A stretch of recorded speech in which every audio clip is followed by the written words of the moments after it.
Hello students, કેમ છો? બધા મજામાં? ચાલો હવે આપણે ભણવામાં આગળ વધીએ ને. કેવું રહ્યું કાલનું સ્વાધ્યાય? તેમાં પહેલાં 2 દાખલા ગણવા માટે આપેલા. તે 2 દાખલા ગણ્યા જાતે તમે લોકોએ?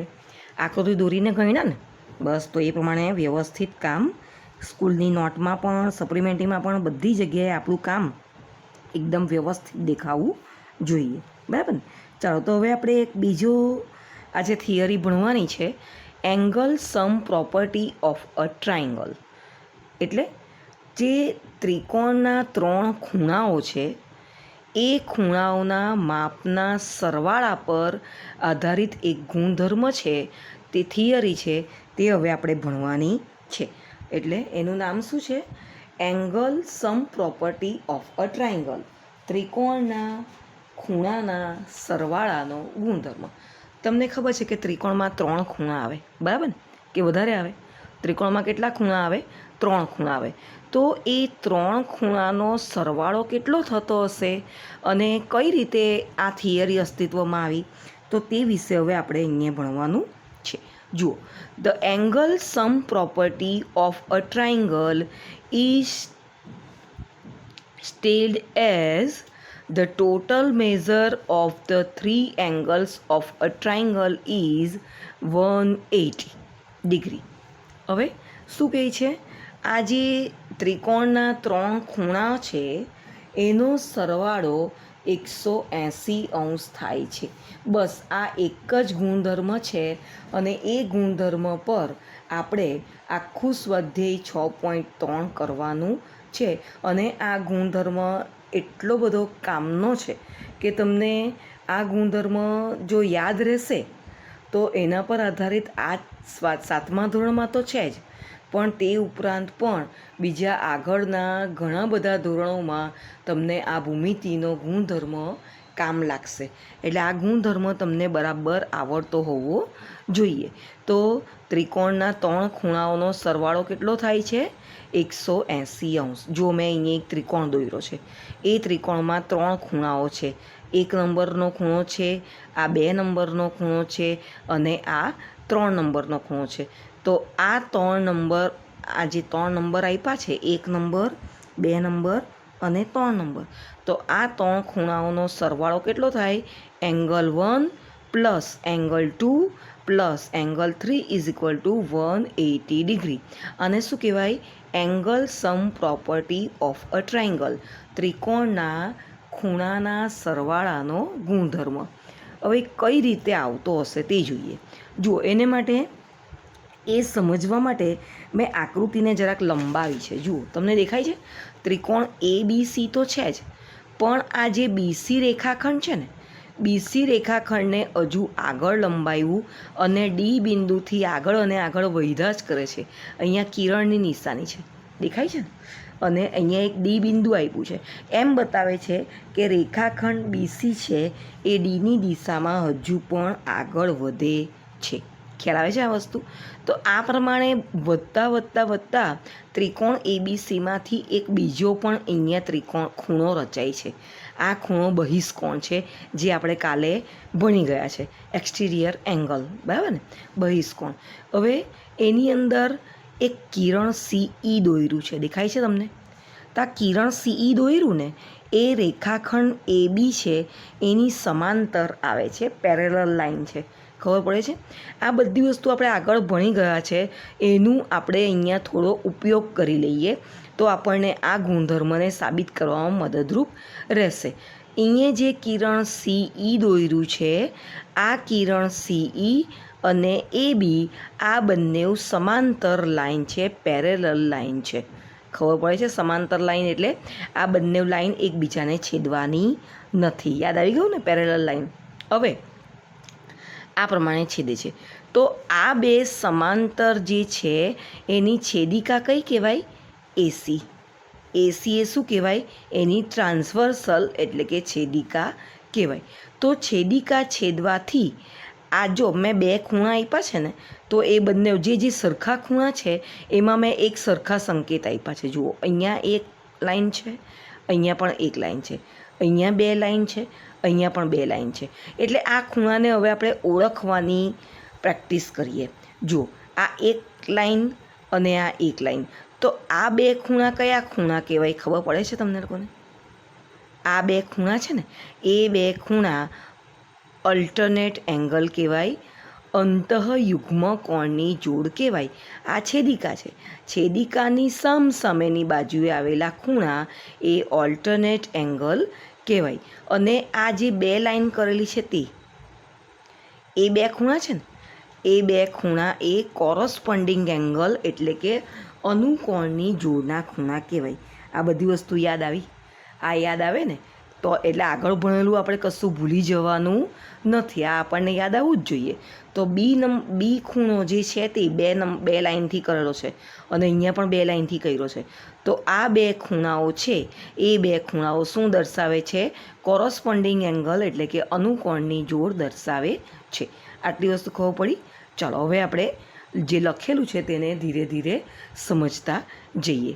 જુઓ, extend BC to D such that exterior angle ACD is formed. આ પ્રમાણે તમે આગળ વધારો છો BCને તો ACD શું બને છે?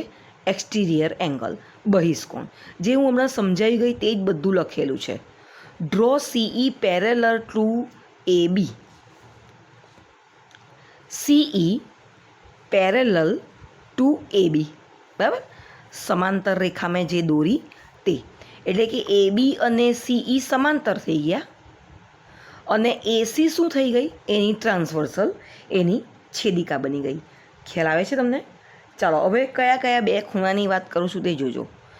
એંગલ A દેખાયું બરાબર ઇઝ ઇક્વલ ACE. ACE કેમ? એનું મેં કારણ કૌંસમાં લખ્યું છે ઓલ્ટરનેટ એંગલ્સ, બરાબર? A અને ACE એ ઓલ્ટરનેટ એંગલ છે. હવે જુઓ, B equal to ECD. ECD આ બે ખૂણા એ કોરસ્પોન્ડિંગ એંગલ છે એટલે કે અનુકોણની જોડના ખૂણા છે. હવે જુઓ, angle A plus angle B. Angle A plus B is equal two, એટલે કે આ બંનેનો મેં સરવાળો કર્યો છે. જુઓ, આ ઓલ્ટરનેટ એંગલ અને આ કોરસ્પોન્ડિંગ એંગલ, આ બે વસ્તુ છે ને, તો લેફ્ટ સાઈડ પર A અને B છે ને, તો લેફ્ટ સાઈડ પર મેં બંનેનો સરવાળો કર્યો, angle A plus angle B. તો લેફ્ટ સાઈડ પર સરવાળો કર્યો તો તમારે રાઈટ સાઈડ પર પણ સરવાળો કરવો પડે. તો રાઈટ સાઈડ પર સરવાળો કર્યો, angle ACE plus angle ECD. આમાં કંઈ જ કર્યું નથી. જુઓ, અહીંયા પ્લસ કરી નાખ્યું તો અહીંયા પણ પ્લસ કરી નાખ્યું અને એને એક લાઇનમાં લખ્યું છે A plus B ACE plus ECD. ખ્યાલ આવ્યો? હવે જુઓ, બંને બાજુ છે ને હું C ઉમેરું છું, adding the C both side. એટલે લેફ્ટ સાઈડ પર શું થશે? Angle A plus angle B plus angle C is equal two angle C plus angle AC. આ બે તો હતા જ ને, ACE પ્લસ ECD તો હતા જ. એમાં મેં શું એડ કર્યું? એંગલ C એડ કર્યા. આની અંદર પણ એંગલ C એડ કર્યું છે, AB. જો તમે ફરીથી સમજો, આ લાઇનમાં સમજ પડી ગઈ? હવે આ બાજુ પણ C ઉમેરો, આ બાજુ પણ C ઉમેરો, આ બાજુ C ઉમેરો એટલે angle A plus angle B plus angle C થઈ ગયું. અને આ બાજુ C ઉમેર્યા તો એંગલ C ઉમેરો, તો આ બે વસ્તુ તો એની અંદર હતી જ ઉપરની લાઇનમાં, ACE plus ECD plus C. હવે લેફ્ટ સાઈડ પર એનું એ જ રહેવા દઈએ, angle A plus angle B plus angle C is equal to 180. આ 180 કેવી રીતે આવ્યા તમે જુઓ, ACE ECD, તો આ બંને જે છે ને અને પ્લસ C, તો આ બંને 180 અંશ કેવી રીતે બનાવે? કારણ કે આ બધી વસ્તુ મળીને રૈખિક જોડના ખૂણા બને, લિનિયર પેર બને, એટલે એ બંનેનો સરવાળો કેટલો થાય? 180 અંશ થાય. સમજ પડે છે? આ C ખૂણો, આ ખૂણો અને આ ખૂણો, ફરીથી સમજો, આ ખૂણો, આ ખૂણો અને આ ખૂણો, તો આ બધી વસ્તુ મળીને 180 અંશ બનાવે છે. એટલે મેં આ ત્રણની જગ્યાએ શું લખી દીધું છે? 180 અંશ. તો આ તો આપણો ગુણધર્મ આવી ગયો, angle A plus angle B plus angle C is equal to 180 degree. સમજ પડી ગઈ? તો આ પ્રમાણે તમે આ થિયરીમાં શું ભણ્યા કે ત્રિકોણના જે 3 ખૂણાઓ છે, ત્રિકોણના 3 ખૂણાઓનો સરવાળો 180 થાય છે. આ ગુણધર્મ આપણે યાદ રાખવાનો છે. પણ આ ગુણધર્મ આવ્યો કેવી રીતે? તો આ એની થિયરી છે. બરાબર છે? હવે આ થિયરી તો તમને નહીં પૂછાય પરીક્ષામાં ફક્ત ગુણધર્મ પૂછાય અને એના પર આધારિત દાખલા પૂછાય. પણ આપણને આ થિયરી ખબર હોવી જોઈએ, આપણે જાણતા હોવા જોઈએ. થિયરી ટીચરે કીધું કે હા આ નિયમ છે ગોખી નાખવાનો એટલે આપણે ગોખી નાખ્યો એવું નહીં. આ થિયરી કઈ રીતે આવી તે મેં તમને આની અંદર સમજાવ્યું છે. ખ્યાલ આવી ગયા વસ્તુ? ચાલો તો હવે આપણે એનાથી આગળ વધીએ અને શું છે તે જોઈએ. બીજા પેજ પર મેં શું લખ્યું છે તે જોઈએ આપણે. અહીંયા છે એક્સરસાઇઝ 6.3. અહીંયા પણ મેં એક પણમાં આકૃતિ દોરી નથી. Exercise 6.3 page number 121. તો આકૃતિ નથી દોરી એટલે તમારી જવાબદારી વધી જાય છે.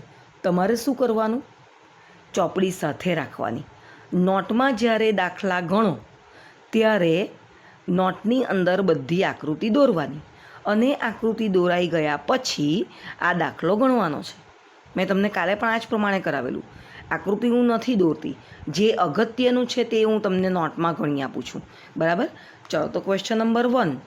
Find the value of the unknown x in the following diagram. આ જે આકૃતિઓ બધી આપી છે એની અંદર અજ્ઞાત એક્સનું મૂલ્ય શોધવાનું છે. તો તમે પહેલી આકૃતિમાં જોશો તો પહેલી આકૃતિમાં છે ત્રિકોણ ABC. એમાં એક ખૂણાનું માપ આપ્યું છે 50°, બીજા ખૂણાનું માપ આપ્યું છે 60° અને ત્રીજા એક્સનું માપ શોધવાનું છે. ઇઝી છે.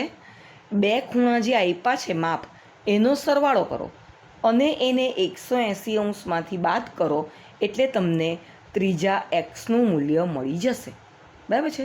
ચાલો હવે આપણે નોટમાં જોતા જઈએ. પહેલો દાખલો. We know that the total measure of the three angles of a triangle is 180°. આ વાક્ય તમારે દાખલો ગણતી વખતે દરેકમાં લખવું પડશે. ધ્યાન રાખજો આ વસ્તુ. બરાબર છે? મેં પણ એક પણ દાખલામાં છોડી દીધું નથી એટલે તમારે પણ એવી આળસ કરવાની નથી. દરેક દાખલામાં આ ગુણધર્મ લખવાનો રહેશે. શું કહે છે ગુણધર્મ? વી નો ધેટ, આપણે જાણીએ છીએ. The total measure of the 3 angles. 3 ખૂણાઓના, એક ત્રિકોણના 3 ખૂણાઓના માપનો સરવાળો 180° થાય છે. ખબર પડી ગઈ આ વસ્તુ? બરાબર? ચાલો તો હવે આપણે માપ લખી દઈએ. એક ખૂણાનું માપ આપ્યું છે 50°, બીજા ખૂણાનું માપ આપ્યું છે 60° અને ત્રીજા ખૂણાનું માપ આપણને નથી ખબર એને માટે લખ્યું છે x બરાબર 180. 50 અને 60નો સરવાળો કેટલો થવાનો? 110. 110 વત્તા x બરાબર 180. આ 110 આ બાજુ ચાલ્યા જાય એટલે માઇનસ થઈ જાય. આવી ગયું ચોથું ચેપ્ટર, હે ને? યાદ આવી ગયું ને? તો x બરાબર 180°માંથી 110° બાદ કરો. x બરાબર આવ્યા 70°. xનું માપ આ પ્રમાણે આવી જાય છે 70°. સમજ પડી ગઈ?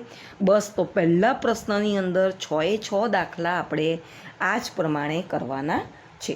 ચાલો બીજા દાખલામાં પાછો પ્રોબ્લેમ છે. તમે જુઓ આકૃતિ, તમે બધા જોતા જ હશો. તો એમાં તો એક જ ખૂણાનું માપ 30° આપેલું છે, બીજા ખૂણાનું માપ x અંશ આપ્યું છે. પણ આપણને ત્રીજાનું માપ પણ ખબર તો હોવી જ જોઈએ ને. કોઈ પણ બે ખૂણાનું માપ ખબર હોય તો આપણે એને 180°માંથી બાદ કરી શકીએ. પણ આમાં તો કેવું છે, એક જ ખૂણાનું માપ આપ્યું છે 30°.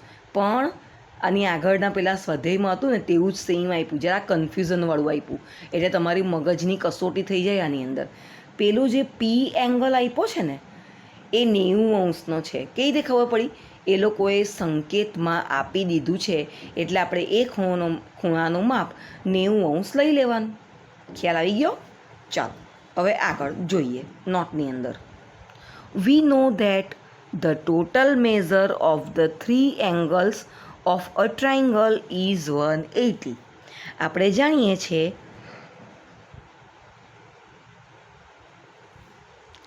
ત્રિકોણના ત્રણેય ખૂણાઓના માપનો સરવાળો 180 થાય છે. એટલે કે 30° વત્તા 90° વત્તા x બરાબર 180°. 90 અને 30નો સરવાળો કેટલો થવાનો? 120°. 120 વત્તા x બરાબર 180. એટલે એક્સનું માપ આવી ગયું 180°માંથી 120° બાદ કરો એટલે એક્સનું માપ આવી જાય છે 60°. બરાબર છે ને? ઇઝી. ચાલો હવે ત્રીજો દાખલો જોઈએ. તો ત્રીજા દાખલાની અંદર એક્સનું માપ આપ્યું છે 30°, વાયનું માપ આપ્યું છે 110° અને ઝેડનું માપ નથી ખબર, એને માટે છે અજ્ઞાત. એટલે એક્સનું માપ આપણે શોધી નાખીએ. ચાલો પહેલાં તો એનો ગુણધર્મ મૂકી દેવાનો. We know that the total measure of the three angles of the triangle is 180. 110 વત્તા 30 વત્તા x બરાબર 180. 140 વત્તા x બરાબર 180. 140 આ બાજુ આવી ગયા એટલે 180માંથી 140 બાદ કરો એટલે એક્સનું માપ આવી ગયું 40°. x બરાબર 40°. ખબર પડે છે આ વસ્તુ? બરાબર. ચાલો હવે જોઈએ ચોથો દાખલો. હવે ચોથા દાખલામાં તો બબ્બે એક્સ આપ્યા છે. એનું શું કરીએ આપણે? એક ખૂણાનું માપ આપ્યું છે 50°. હવે બીજા બબ્બે ખૂણાનું માપ તો બંને એક્સ એક્સ આપી દીધું. એનો મતલબ શું થાય કે આ જે બંને ખૂણા આવશે ને એ બંને ખૂણાના માપ સરખા હોવાના છે. સમજ પડી ગઈ તમને? ચાલો તો દાખલો કરવાનો કેવી રીતે? દાખલો તો સેમ વે આપણે જેમ ગણીએ છીએ ને તેમ જ ગણવાનો છે. ચાલો પાછો અહીંયા ગુણધર્મ લખી દઈએ. We know that the total measure of the three angles of a triangle is 180. ચાલો દાખલો બીજા પાના પર છે એટલે આપણે અહીંયા આવી જઈએ. કેવી રીતે દાખલો ગણ્યો છે જુઓ. x plus 50 is equal to 180. સમજ પડી ને? બરાબર ને? 2 વાર x છે તો મેં પણ 2 વાર x લખી દીધા. x વત્તા 50 બરાબર 180. x વત્તા x એટલે કેટલા થવાના? 2x. 2x plus 50 is equal to 180. હવે આ તો સમીકરણ બની ગયું, ઇક્વેશન આવી ગયું. ખબર ને? ચોથું ધોરણ, અરે મારાથી ચોથું ધોરણ જ બોલાઈ જાય છે. ગઈકાલે પણ હું ચોથું ધોરણ બોલેલી. ચોથું ચેપ્ટર ઇક્વેશન આવી ગયું ને? ઇક્વેશનમાં આપણે પહેલાં +50 છે તેને આ બાજુ લઈ જઈએ એટલે -50 થઈ જાય. 2x is equal to 180 minus 50. 2x is equal to 130. 180માંથી 50 જાય એટલે 130 આવ્યા. હવે આ 2 છે તેનું શું કરવાનું? આ 2 જે ગુણાકારમાં છે એને આ બાજુ ભાગાકારમાં લઈ લેવાના. એટલે x બરાબર 180 divided by 2. x is equal to 65 degree. 130 ભાગ્યા 2 કરીએ ને એટલે કેટલા આવે? 65. ખબર પડી ગઈ આ વસ્તુ? એટલે એક્સનું માપ કેટલું આવી ગયું? 65°. બરાબર. ચાલો એના પછીનો પાંચમો દાખલો જોઈએ. હવે પાંચમા દાખલામાં એના કરતાં પણ પ્રોબ્લેમ છે. એક પણના માપ જ નથી આપ્યા. એક્સ એક્સ એક્સ કંઈ નહીં તો આપણે એક્સ એક્સ એક્સ કરીને જવા જ દેવાનું. દાખલો તો આગળ હું તમને સમજાવું છું. પહેલાં ગુણધર્મ લખી દીધો. We know that the total measure of the three angles of a triangle is 180. 180 કહી તો દીધું પણ આપણને અહીંયા એક પણ ખૂણાના માપ ખબર નથી. એક્સ એક્સ એક્સ લખી દઈએ. x plus x is equal to 180. તો 3x is equal to 180. 3 વાર x છે ને એટલે 3x. 3x is equal to 180. તો x is equal to 180 upon 3. કેટલા આવવાના? 60. 3 છંગ 80 થાય ને, ઉડાડવાનું ને. તો x બરાબર 60. તો આની અંદર શું થાય ખબર? ત્રણ ખૂણાના માપ 60 60 60 આવી જાય. ખ્યાલ આવ્યો ને? એટલે આવા જુદી રીતના પણ એટલે ટેકનિકવાળા દાખલા છે. ગુણધર્મ એક જ છે પણ ટેકનિક વાઇઝ દાખલા આપેલા છે. હવે જુઓ છઠ્ઠો દાખલો. x 2x અને 90°. 90° તો મને ખબર પડી ગઈ. કેવી રીતે ખબર પડી ગઈ? કારણ કે એ લોકોએ સંકેતમાં આપેલું છે. તો એક ખૂણાનું માપ છે x, બીજા ખૂણાનું માપ છે 2x અને ત્રીજા ખૂણાનું માપ છે 90°. ચાલો પહેલાં ગુણધર્મ લખી દઈએ. We know that the total measure of three angles of a triangle is 180 degree. 3 ખૂણા લખી દીધા. 2x plus x plus 90 is equal to 180. તો 3x plus 90 is equal to 180. Equation જોયું? આપણને આ છે ને મગજમાં આવવું જોઈએ તો ગણિત ભણવાની આપણને બહુ મજા આવે. 3x is equal to 180 minus 90. Plus 90 છે, માઇનસ 90 થઈ ગયા. 3x is equal two 90, x is equal two 90/3. 3 ગુણાકારમાં છે એ ભાગાકારમાં આવી ગયા, એટલે x is equal two 90/3, x is equal two 30. સમજ પડી ગઈ? એક્સનું માપ આ પ્રમાણે ઉડાડી દઈએ એટલે મળી જાય 30°. 90/3 એટલે 30°. ચાલો, આ પ્રમાણે આપણે ક્વેશ્ચન નંબર 1 કમ્પ્લીટ કર્યો. હવે ક્વેશ્ચન નંબર 2માં છે ને, તમે ચોપડી જોતા જ રહેજો. Find the value of the unknowns x and y in the following diagram. હવે ચેપ્ટરનું આ જે છે ને એ જરાક અઘરું નથી, જરાક લેન્ધી આવશે. લેન્ધી એટલા માટે કે હવે આગળ આપણે જે બધી વસ્તુ ભણી ગયા છે એનો પણ ઉપયોગ આની અંદર કરવો પડશે. જે નિયમો ભણ્યા છે, જે સૂત્ર ભણ્યા છે એ બધી વસ્તુનો ઉપયોગ હવે આની અંદર આવશે. એટલે આ દાખલો જરા મોટો થશે, પહેલાંના કરતાં જરાક દાખલો મોટો થશે. હવે પહેલી આકૃતિમાં તમે જુઓ છો તો એક ત્રિકોણ આપ્યું છે. ત્રિકોણમાં 3 ખૂણા આપ્યા છે, એક્સ, વાય અને 50°. પણ એની બાજુમાં જે બહિષ્કોણ આપ્યો છે એ 120°નો દર્શાવેલો છે. બસ, તો પછી આની ઉપરથી આપણે હવે દાખલો પહેલાં સમજી લઈએ અને પછી આગળ વધીએ.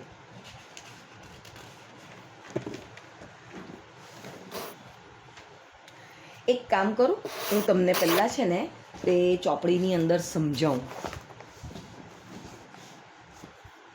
જુઓ, 120°, આ વાય, આ એક્સ અને આ 50. હવે હું તમને એમ પૂછું કે 120 અને વાય આ બંનેનો સંબંધ શું છે? રૈખિક જોડ રચે છે. યાદ આવ્યું? વાય અને 120 આ બે ખૂણા રૈખિક જોડ બનાવે છે. લિનિયર પેર હોય તો આ બંનેનો સરવાળો કેટલો થાય? આ બંનેનો સરવાળો થશે 180°. બરાબર ને? જો 180° સરવાળો થતો હોય તો વાયનું માપ કેટલું આવે? વાયનું માપ આવી જાય 60°. કેવી રીતે 60? કારણ કે 180°માંથી 120 બાદ કરો એટલે વાયનું માપ આપણને મળી ગયું 60°. છે ને? બસ, તો વાયનું માપ 60°, આનું માપ 50°. તો પછી એક્સનું માપ પણ મળી જાય, કારણ કે 3 ખૂણાના સરવાળાનો ગુણધર્મ આપણને ખબર છે. 60 ને 50 110, તો આનું માપ આવશે 180°માંથી 110 બાદ કરો એટલે કે 70°. સમજ પડી ગઈ ને? એટલે તમે આકૃતિ જોતા રહેશો ને, હું બોલું તેમ, તો તમને વધારે ખ્યાલ આવી જશે. મેં આકૃતિ દોરી નથી અને પહેલો દાખલો મેં એટલે આકૃતિ દોરીને આ પ્રમાણે સમજાવેલો છે. બરાબર? હવે હું તમને નોટમાં પછી સમજાવું, પહેલાં અહીંયા સમજી લઈએ જરાક. આમાં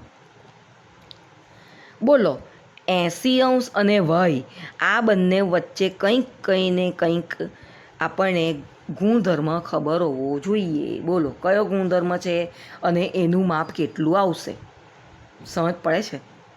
ઓપોઝિટ એંગલ દેખાય છે? ઓપોઝિટ એંગલ હોય તો એનું માપ કેવું આવે? સરખું આવે ને? તો આ જો 80° છે તો વાયનું માપ પણ કેટલું આવશે? 80° આવશે. જો વાયનું માપ 80° હોય, આ ખૂણાનું માપ 50° હોય, તો એક્સનું માપ મળી જાય તમને આની અંદર. 80 ને 50, 8 ને 5 13, 130. તો 180°માંથી 130 બાદ કરો એટલે એક્સનું માપ આવી જાય 50°. સમજ પડે છે? એટલે મતલબમાં બીજા પ્રશ્નમાં શું કર્યું છે? જરાક દાખલાને લાંબો કર્યો છે. આગળ આપણે જે ભણી ગયા છે એને પણ આમાં આપણે આવરી લેવાનું છે. હવે આમાં જોઈએ, આપણને પહેલાં વાયનું માપ મળી જાય. કેમ? કારણ કે 50 અને 60 તો આપ્યા જ છે ને, તો ત્રિકોણના જે ખૂણાનો ગુણધર્મ છે એના પરથી આપણને વાયનું માપ મળે. 60 ને 50 110, 180°માંથી 110 બાદ કરો એટલે આવ્યા 70. વાયનું માપ જો 70 હોય તો એક્સનું માપ 110° આવે. કેમ? એ તમે વિચારો. કારણ કે એક્સ અને વાય એ લિનિયર પેર બનાવે છે. સમજ પડી ગઈ? એક્સ અને વાય એ શું બનાવે છે? લિનિયર પેર બનાવે છે. એનો સરવાળો 180° થાય એટલે વાયના માપ અને એક્સનું માપ આપણને આ પ્રમાણે મળે. સમજ પડે છે? ચાલો, તો હવે આ 3 દાખલા હું તમને નોટમાં સમજાવું. બરાબર ને? ચાલો, તો હવે આપણે ચોપડીને ખસેડીએ અને નોટને લાવીએ.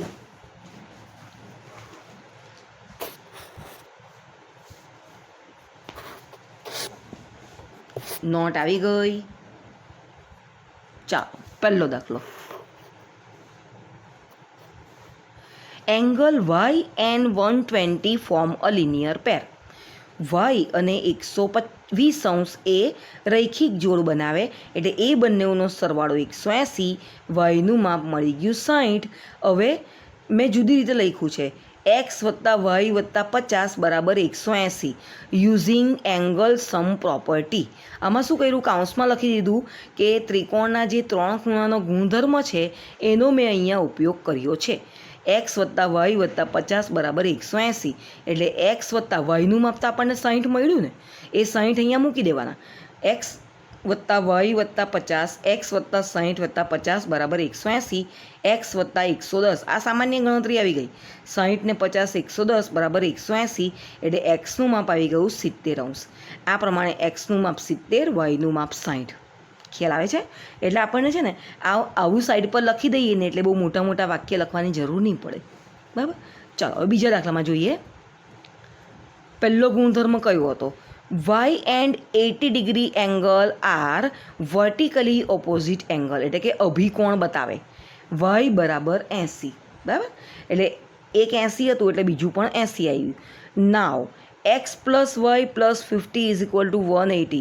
આમાં પણ બાજુ પર શું લખી દેવાનું? Using angle sum property. X plus 80, આ 80 ક્યાંથી આવ્યા? વાય.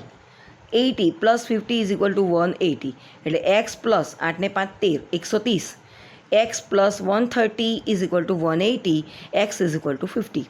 આમ આપણને એક્સનું માપ 50°, વાયનું માપ 80° મળે છે. ચાલો હવે ત્રીજું જોઈએ. ત્રીજામાં પહેલાં આપણે આ ગુણધર્મનો ઉપયોગ કરી લીધો છે. Using angle sum property. 50, 60 અને વાય. 50 ને 60નો સરવાળો 110, એટલે વાયનું માપ મળી ગયું 70°. 180°માંથી 110 બાદ કર્યા એટલે 70° આવી ગયું. હવે પેલું લિનિયર પેરવાળું આવશે. બરાબર ને? જો now x and y form a linear pair. તો એક્સ પ્લસ વાય પ્લસ 180, એટલે આ લિનિયર પેર છે ને, રૈખિક જોડ, એટલે એ બંનેનો સરવાળો 180° થાય. એક્સનું માપ શોધવાનું છે, વાયનું માપ 70 આપણે શોધ્યું છે, બરાબર 180. તો x is equal to 180 minus 70, x is equal two 110. 180માંથી 70 બાદ કરો એટલે 110. આ પ્રમાણે એક્સનું માપ આવ્યું 110 અને વાયનું માપ આવી ગયું 70°. બરાબર? ચાલો આના પછીના જે 3 દાખલા છે ને, એ 3 દાખલા હું તમને બીજા વિડીયોમાં કરાવીશ. અત્યારે આટલું જ. ફોટોકોપી હું મોકલીશ, તેની પરથી નોટ પણ કમ્પ્લીટ કરવા માંડજો. બરાબર? ચાલો કાલે મળશું. બાય.